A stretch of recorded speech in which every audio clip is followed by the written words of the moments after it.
যেদিন আমার বৌদির স্নানের পর নতুন জামা কাপড় পরে তৈরি থাকত, সেদিন আমার দাদা সারা রাত বৌদিকে ঘরের বাইরে দাঁড় করিয়ে রাখত। একদিন আমি বৌদিকে জিজ্ঞেস করি এমনটা কেন হয়। বৌদি বলে আমাকে না জিজ্ঞাসা করে নিজে গিয়ে দেখে নিতে। এটা জানার জন্য আমি একদিন স্নান করে বৌদির পোশাক পরে দাদার ঘরে গিয়ে ঢুকি। তখনই দাদা আমাকে বৌদি ভেবে যা করল। বন্ধুরা, ভিডিওটি শুরু করার আগে আপনাদের বলতে চাই, যারা এই চ্যানেলটির নতুন দর্শক তারা চ্যানেলটি সাবস্ক্রাইব করে আমাদের সাথে থাকবেন। তো চলুন গল্পটি প্রথম থেকেই শুরু করা যাক। আমরা দুই বোন আর এক ভাই। আমার দাদার নাম সঞ্জয়। দাদাকে নিয়ে আমার মায়ের খুব গর্ব ছিল, যেমনটা সব মায়েদের থাকে। কিন্তু মা সঞ্জয় দাদার একটু বেশি প্রশংসা করত। মা ওকে যতটা ভালো ভাবত আসলে ততটা ভালো ছিল না। যখন সে রেগে যেত তখন মায়ের সামনে গলা তুলে কথা বলত। আমাকে পড়াশোনা করতে বারণ করে দিয়েছিল, কিন্তু মা বলে মাধ্যমিকের পর আমি বাড়িতে বসে থাকলে লোকে অনেক কথা বলবে। গ্রামের লোকেরা দাদাকে সম্মান করত আর ভয় পেত। একবার কিছু গ্রামের ছেলে একটা মেয়ের সঙ্গে অসভ্যতা করেছিল। তখন দাদা সেই ছেলেগুলোকে খুব মেরেছিল। তারপর থেকে দাদা গ্রামে একজন সম্মানীয় ব্যক্তি হয়ে উঠেছিল। কিন্তু আস্তে আস্তে দাদা রোজ বাড়িতে তার কিছু বদঅভ্যাস তৈরি করে। সে সিগারেট খেতে শুরু করে আর মদ খেয়ে দেরি করে বাড়ি ফেরে। এছাড়াও দাদা আর কি কি খারাপ কাজ করত তা আমরা জানতাম না।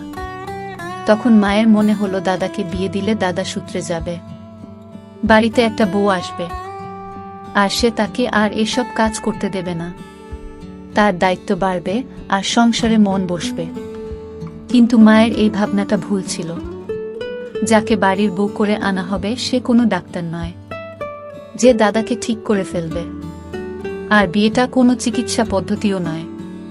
বিয়েটা একটা দায়িত্ব, আর সেটা সে নিতে পারে যার এটা নেবার যোগ্যতা আছে। একদিন দাদার বিয়ে হয়ে যায় আর বাড়িতে নতুন বউ আসে। বিয়ের পরে দাদার মধ্যে একটু হলেও বদল দেখা যায়। কিন্তু তারপরে একটা অদ্ভুত ঘটনা ঘটতে শুরু করে, যেটা আমাকে খুব ভাবায়। এমনিতে বৌদি আমাদের সাথে খুব কম কথা বলতো, সবসময় খুব উদাস থাকতো। মা বলতো যে এটাই ভালোই, বেশি কথা বলার মেয়ে আমার পছন্দ নয়।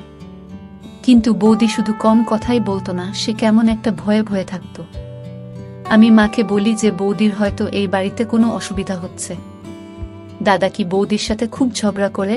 মা বলে এমনটা একেবারেই নয়। এই বংশের ছেলেরা তাদের বউকে খুব সম্মান করে আর ভালোবাসে। তোর দাদা একসময় বিয়ের জন্য পাগল ছিল। তার যখন 13 বছর বয়স ছিল তখন থেকে সে বলতো আমাকে বিয়ে দিয়ে দাও। কিন্তু তারপর সংসারের দায়িত্ব তার উপর এসে পড়ে। তোর দাদা দেখতে এক সুন্দর আর জোয়ান ছেলে। তোর বৌদির ভাগ্য ভালো যে সে এমন একটা স্বামী পেয়েছে। সারা গ্রামে এত ভালো ছেলে খুঁজে পাওয়া যাবে না। মাত্র দাদার প্রশংসা করতে ব্যস্ত ছিল। কিন্তু আমি জানি বৌদির কিছু একটা অসুবিধে হচ্ছিল। একদিন আমি দেখি বৌদি দাদার ঘরের বাইরে দাঁড়িয়ে আছে। মনে হচ্ছিল যেন তাকে ঘর থেকে বের করে দেওয়া হয়েছে, যেমনটা স্কুলের ছাত্রদের শাস্তি দেওয়ার জন্য ক্লাসের বাইরে দাঁড় করিয়ে রাখা হয়। তখন রাতের বেলা ছিল। এই সময় তো বৌদির ঘরের ভেতরে থাকার কথা। সে মাথা নিচু করে দাঁড়িয়েছিল। আমাকে দেখে সে নিজের চোখের জল মুছে। আজ তো বৌদি নতুন শুরু করেছিল। সে স্নান করে তৈরি ছিল। আমি বললাম, বৌদি আজ তোমাকে খুব সুন্দর দেখাচ্ছে। বৌদি লম্বা চুল ছিল। তার নাম ছিল রচনা। আমি তাকে জিজ্ঞেস করি, তুমি বাইরে কেন দাঁড়িয়ে আছো? তুমি কাঁদছো কেন? সে বলে, না না, আমি কাঁদছি না। আমার চোখে কি যেন পড়ল, কিন্তু আমি বুঝতে পারছিলাম যে বৌদি কাঁদছিল। আমি আবার জিজ্ঞেস করলাম, তুমি বাইরে কেন দাঁড়িয়ে আছো? সে বলে, এমনি দাঁড়িয়ে আছি। আমি বুঝতে পারলাম যে বৌদি আমাকে কিছু বলতে চায় না। তাই আমি রান্নাঘরে চলে গেলাম নিজের জন্য খাবার বানাতে। রান্নাঘর থেকে দাদার ঘরের দরজা পরিষ্কার দেখা যেত। আমি দেখি বৌদি এখনো সেখানেই দাঁড়িয়ে আছে। আমি রুটি আর তরকারি বানালাম, কিন্তু বৌদি সেখান থেকে নড়ল না। সে আমার দিকে পিছন করে দাঁড়িয়েছিল। মনে হয় সে কাঁদছিল। দাদা তো ঘরের ভেতরেই ছিল। ঘরের দরজাটা খোলা ছিল। তাহলে বৌদি ঘরের বাইরে কেন দাঁড়িয়ে আছে, এত সুন্দর জামা কাপড় পরে সেজে গুজে আছে? দাদা তো উচিত বৌদিকে ঘরের বাইরে বেরোতে না দেওয়া, কিন্তু বৌদি ঘরের বাইরে দাঁড়িয়ে আছে। আমি খাবার বানিয়ে নিজের ঘরে চলে গেলাম। সকালে যখন উঠলাম তখন দেখি বৌদি সেখানে নেই, কিন্তু কাল রাতে সে ঘরের বাইরে দাঁড়িয়ে কি করছিল আমি ব্যাপারটাকে ইগনোর করলাম। 3 দিন পেরিয়ে গেল। একদিন বৌদি আমাদের সাথে বসেছিল, তখন দাদার ফোন আসে। দাদা বলে যে আজকে দুপুরের খাবার খেতে বাড়িতে আসতে পারবে না, কিন্তু দাদা না খেলে বৌদি খায় না। বৌদির খুব খিদে পেয়েছিল। আমি বললাম, বৌদি দাদা তো আজ খেতে আসবে না, তুমি বরং আমাদের সাথে বসে খেয়ে নাও। বৌদি যখন আমাদের সাথে খেতে বসে তখন মা হঠাৎ করে এদিক ওদিক দেখতে শুরু করে আর বলে, একটা বিচ্ছিরি গন্ধ আসছে, তুই কি কোনো ঘর পরিষ্কার করতে ভুলে গেছিস? আমি বলি, আমি তো সব ঘর পরিষ্কার করেছি, জানি না এই গন্ধটা কোথা থেকে আসছে। বৌদি মাথা নিচু করে বসেছিল। সে তাড়াতাড়ি খেয়ে ওখান থেকে উঠে যায়, কিন্তু যে বৌদি ওখান থেকে চলে গেল তখনই সেই গন্ধটা চলে গেল। মা বলে, এই গন্ধটা ওর গা থেকে আসছিল, কিন্তু ও তো এরকম নয়, তাহলে এরকম নোংরা হয়ে কেন ঘুরে বেড়াচ্ছে? ও কি স্নান করে না? আমি মাকে বলি, না মা, আজ হয়তো বৌদির স্নান করতে ইচ্ছে করছে না। মা বলে, কেন? এটা কি জানুয়ারি ফেব্রুয়ারি মাস নাকি যে ঠান্ডায় স্নান করতে ইচ্ছে করবে না? এটা জুন মাস। তাছাড়া বিবাহিত মেয়েদের সব সময় স্নান করে পরিষ্কার হয়ে থাকা উচিত। এরকম নোংরা হয়ে থাকলে ছেলেরা সেটা পছন্দ করে না। আর আমি তোকে বলে রাখছি, তোর যখন বিয়ে হবে তখন রোজ ভালো করে স্নান করে পরিষ্কার হয়ে থাকবি, না হলে তো স্বামী তো দিকে ফিরে ও তাকাবে না। তোর বৌদির ও এটা বোঝা উচিত। আমি ওর সাথে কথা বলে আসছি। মা ওখান থেকে উঠে চলে গেল। আমি ভাবতে লাগে, কে জানে মা বৌদি কি বলবে, মায়ের কথায় তার খারাপ লাগতে পারে। কিন্তু বৌদি তার পরের দিনও স্নান করল না। সে 4-5 দিন ধরে স্নান না করেই থেকে যায়। একদিন আমরা বৌদির হাতে একটা নতুন আংটি দেখতে পাই। তার বিয়ের সব জিনিসপত্র আমরাই কিনে দিয়েছিলাম, আর বিয়ে হওয়ার পর থেকে ও বাজারেও যায়নি। তাই আমি বৌদিকে জিজ্ঞেস করি, সে এই আংটিটা কোথা থেকে পেল? সে বলে, তোমার দাদা আমাকে আজ সকালে এনে দিয়েছে। বৌদি এ ব্যাপারে খুব একটা খুশি মনে হলো না। আমি বলি, সে তো খুব ভালো কথা, দাদা আজকাল খুব ভালো মনে আছে দেখছি। সে বলে, হ্যাঁ, এখন তো মুড ভালো আছে, কিন্তু রাত অবধি সেটা ভালো থাকবে কিনা কে জানে। আমি জিজ্ঞেস করি, মন খারাপ কেন হবে? তুমি কি দাদার কোনো কথা শোনেননি? বৌদি বলে, না, কিছু না। বৌদিকে খুব চিন্তিত দেখায়। কিছুক্ষণ পর সে স্নান করতে চলে যায়। বৌদির গা দিয়ে খারাপ গন্ধ বের হচ্ছিল, কিন্তু যখন সে স্নান করে বের হয় তখন তাকে খুব সুন্দরী দেখায়। আজকেও বৌদি নতুন কাপড় পরেছিল। আমি বৌদিকে এটা সরাসরি বলি না যে রোজ এইভাবে স্নান করে পরিষ্কার পরিচ্ছন্ন হয়ে থাকবে। তার বদলে আমি বৌদির খুব প্রশংসা করি, যাতে বৌদির মনে হয় যে সে রোজ স্নান করলে রোজ সে এমন প্রশংসা পাবে। কিন্তু দাদা যখন বাড়ি আসে তখন আবার আমি দেখি বৌদিকে ঘরের বাইরে দাঁড়িয়ে থাকতে। আজ সে খুব জোরে জোরে কাঁদছিল। আমি জিজ্ঞেস করি, বৌদি কি হয়েছে? সে আমাকে ইশারায় চুপ করতে বলে, যাতে দাদা কিছু শুনতে না পায়। আমি আস্তে আস্তে জিজ্ঞেস করি, তোমার কি হয়েছে, আর তুমি ঘরের বাইরে কেন দাঁড়িয়ে আছো? বৌদি বলে, তুমি একদিন জানতে পারবে আমি কেন এখানে দাঁড়িয়ে আছি। এই বলে সে আরো কাঁদতে শুরু করে। আমি বৌদির হাত ধরে তাকে ওখান থেকে শুইয়ে একটু দূরে নিয়ে এসে জিজ্ঞেস করি, কি হয়েছে, আমাকে সব খুলে বলো। বৌদি বলে, তুমি জানো তোমার দাদা মদ খায়? আমি বলি, হ্যাঁ, আমি জানি, কিন্তু মা বলেছিল যে বিয়ের পর দাদা এসব ছেড়ে দেবে। বৌদি বলে, কে বলেছে ও সব কিছু ছেড়ে দেবে? ও এখনো মদ খায়। আমি বলি, সে তো বুঝলাম যে দাদা এখনো মদ খায়, কিন্তু তার সাথে তোমার ঘরের বাইরে দাঁড়িয়ে থাকার কি সম্পর্ক?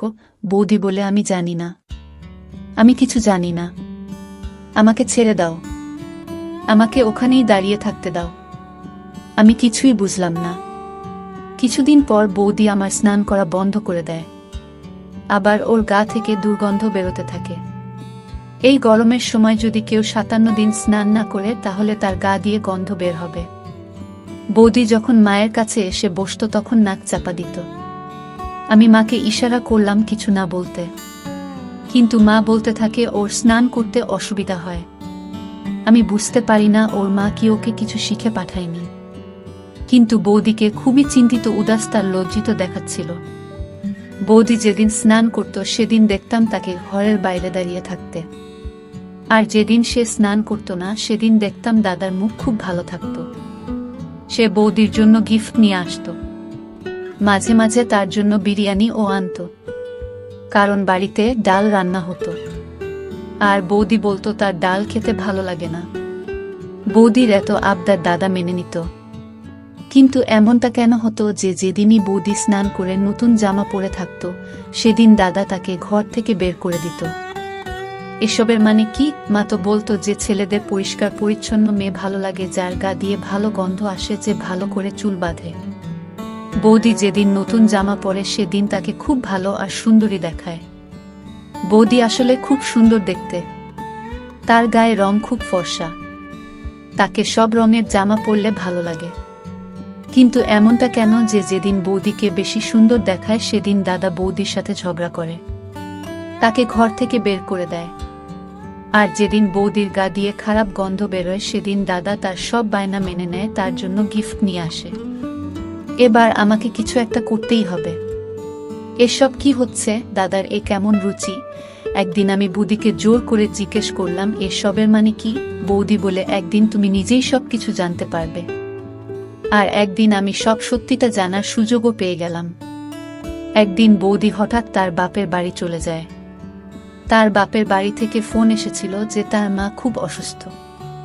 আমার মা ও বাড়িতে ছিল না, তার এক বন্ধুর বাড়িতে গিয়েছিল।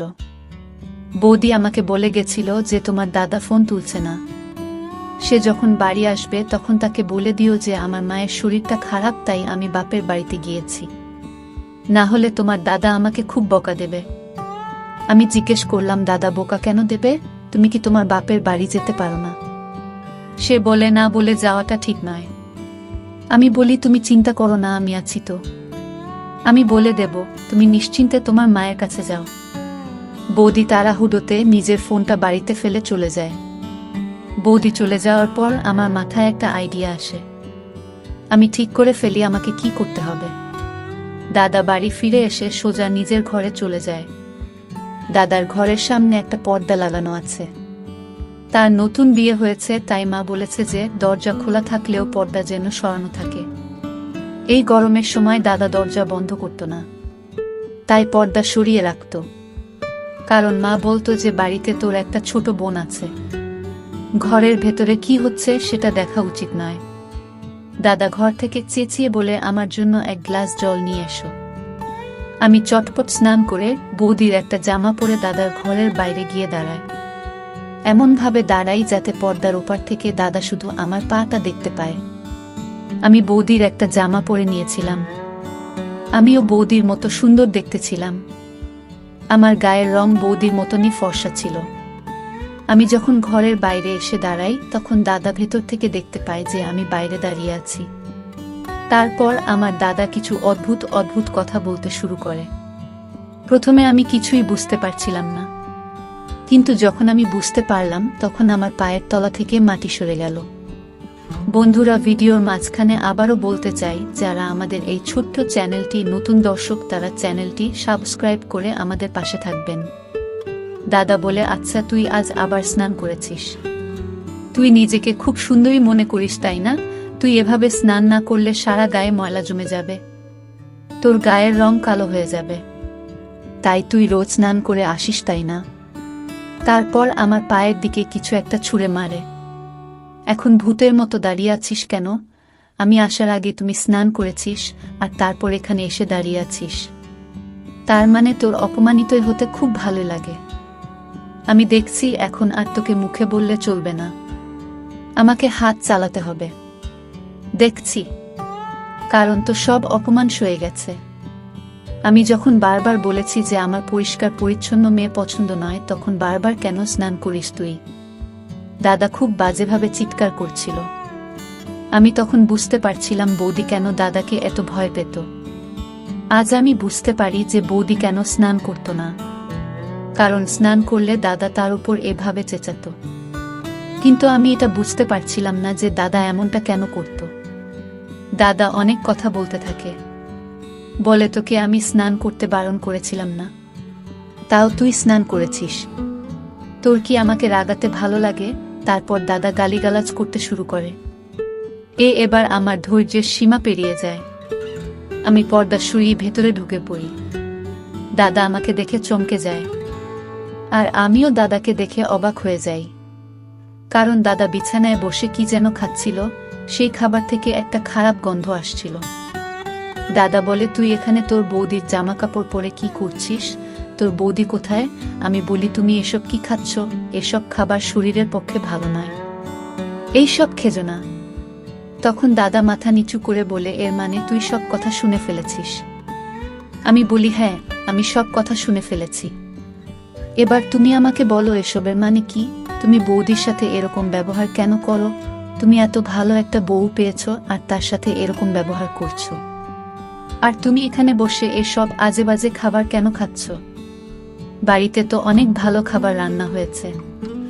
বৌদি তার বাপের বাড়িতে গেছে, তার মায়ের খুব শরীর খারাপ, সে আমাকে বলে গেছে তোমাকে জানিয়ে দিতে। কিন্তু এতদিনে বাড়িতে যা যা হচ্ছিল তা আমায় খুব চিন্তায় ফেলে দিয়েছিল। তাই আমি জানতে চেয়েছিলাম যে তুমি বৌদির উপর কেন রেগে যেতে। তারপর দাদা আমাকে সব কথা বলে। আমি শুনে অবাক হয়ে যাই। সে বলে, অনেক বছর আগেকার কথা, তখন আমরা খুব গরিব ছিলাম। তোর বয়স তখন 2.5 বছর, তাই তো সেই সব দিনের কথা হয়তো মনে নেই। আমরা এত গরিব ছিলাম যে আমরা খেতে পেতাম না, বাড়িতে একটা টাকাও থাকতো না। আমি লোকের বাড়িতে ঝাড়ামোছা করে 11 টাকা করে জমিয়ে 6 টাকার মধ্যে সবজি কিনে আনতাম। তারপর আমরা 3 জন খেতে পেতাম। তারপর আমি অনেক চেষ্টা করেও কোনো কাজ জোগাড় করতে পারলাম না। আমি দেখতে শুনতে তো ভালো ছিলাম, কিন্তু আমি কোনো কাজ জানতাম না। আমি লেখাপড়া করিনি। আমি বুঝতে পারছিলাম না আমি কি করব। তারপর বাবাও এই পৃথিবী ছেড়ে চলে যায়। তখন আমি একটা পণ্ডিতের সাথে দেখা করি।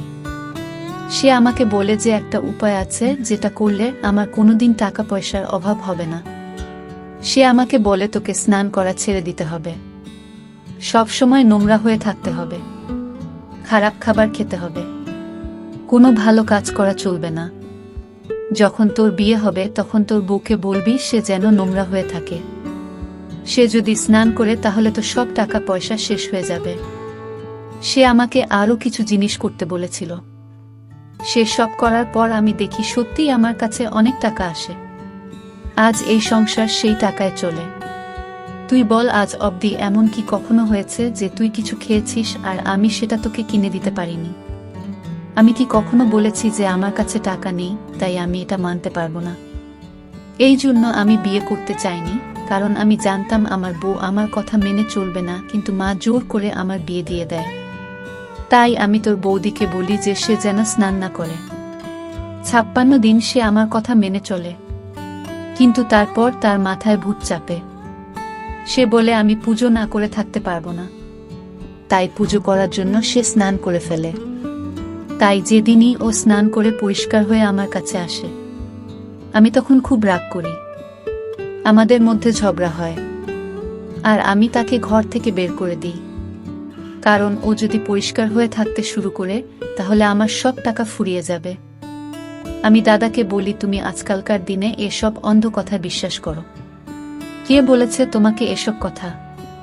তোমার কাছে টাকা আসে কারণ তুমি কাজ করো, তুমি পরিশ্রম করে টাকা রোজগার করো। উপরে ভগবান আছে, তিনি কাউকে অভুক্ত রাখেন না। যে খাতে ভগবান তাকে সাহায্য করে। তুমি যেটা করছো সেটা ঠিক নয়, এর ফল তোমায় ভোগ করতে হবে। তোমার কাছে যা আছে সেটাও আর থাকবে না। তুমি এসব করা বন্ধ করো, আর এইসব খাবার খেতে হবে না। আমি খাবারটা তুলে ডাস্টবিনে ফেলে দিই। তারপর দাদাকে অনেক বোঝাই। দাদা বলে, আবার যদি আমাদের সেই দারিদ্র অবস্থা ফিরে আসে তাহলে তোকে আর তোর বৌদিকে দেখবে। তোর বৌদি মা হতে চলেছে, আজ সকালে সে আমাকে খবরটা দেয়। আমি দাদাকে বলি যে কিছু হবে না, ভগবান আমাদের পাশে আছে। দাদা বলে, তোর পড়াশোনা অনেক খরচ, তারপর তোর বিয়ের খরচা আছে। আমি দাদাকে বলি, তুমি ভগবানের উপর ভরসা রাখো আর এসব করা বন্ধ করো, ভগবানের কাছে ক্ষমা চেয়ে নাও। দাদাকে আমি আমার দিদি, আমি তার একমাত্র বোন ছিলাম। সে আমাকে খুব ভালোবাসতো। দাদা আমার কথা মেনে নেয়। সে স্নান করে পরিষ্কার হয়ে আসে। বৌদি ফিরে এসে দাদাকে দেখে অবাক হয়ে যায়। বৌদি নিজের ঘরে পা রাখার আগে আমার দিকে তাকায়। আমি মাথা নেড়ে বলি, এবার সব কিছু ঠিক হয়ে যাবে। দাদা ওই সব কাজ করা ছেড়ে দিয়েছে। বৌদি খুব খুশি হয়, আমাদের বাড়ির পরিবেশটাও খুব ভালো হয়ে ওঠে। একদিন আমরা খবর পাই যার সাথে পার্টনারশিপ করে দাদা গাড়ির ব্যবসা করত, সে অন্য শহরে চলে যাচ্ছে। সে একটা ভালো চাকরি পেয়েছে আর সে চায় এবার থেকে পুরো ব্যবসাটা দাদা একা সামলান। দাদা এই ব্যবসার একমাত্র মালিক হয়ে ওঠে। সেই লোকটার কাছে এমনিতেই অনেক টাকা পয়সা ছিল, তাই এই ব্যবসা সে পুরোপুরিভাবে দাদার হাতে ছেড়ে দেয়। এর কোনো প্রফিটে সে রোষে নেবে না বলে দেয়। তার মানে এবার থেকে এই ব্যবসায় পুরো প্রফিটটাই আমাদের। দাদা স্বীকার করে যে সে ভুল ভেবেছিল। মানুষ পরিশ্রম করলে ভগবান তাকে সাহায্য করে। পরিশ্রমের ফল মানুষ একদিন ঠিক পায়।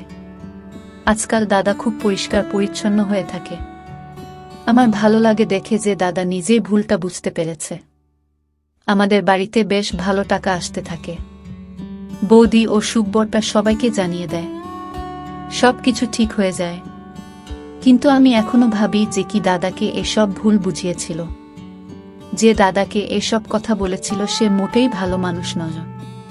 বিপদে পড়লে মানুষ এসব ভুল পরামর্শ মেনে নেয়, কিন্তু তাতে কোনো লাভ হয় না। দাদার কাছে যে টাকা আসছিল সেটা তার পরিশ্রমের ফল ছিল। আজকাল দাদা বলে যে আমি ঠিক সময় তার চোখ খুলে দিয়েছে। ভগবানের কৃপায় এখন আমাদের বাড়ির অবস্থা খুব ভালো। কিন্তু আপনাদেরকে বলে রাখি যে কখনো নিজের উপর থেকে আস্থা হারিয়ে ফেলবেন না, কারণ ভগবান ছাড়া কেউ আপনাকে কিছু দিতে পারবে না। প্রিয় বন্ধুরা, গল্পটি কেমন লেগেছে তা অবশ্যই কমেন্ট করে জানাবেন। আর নিয়মিত এমন আলাদা স্বাদের গল্প শুনতে ভিডিওটিতে লাইক এবং চ্যানেলটিকে সাবস্ক্রাইব করে সাথেই থাকুন। ধন্যবাদ সবাইকে।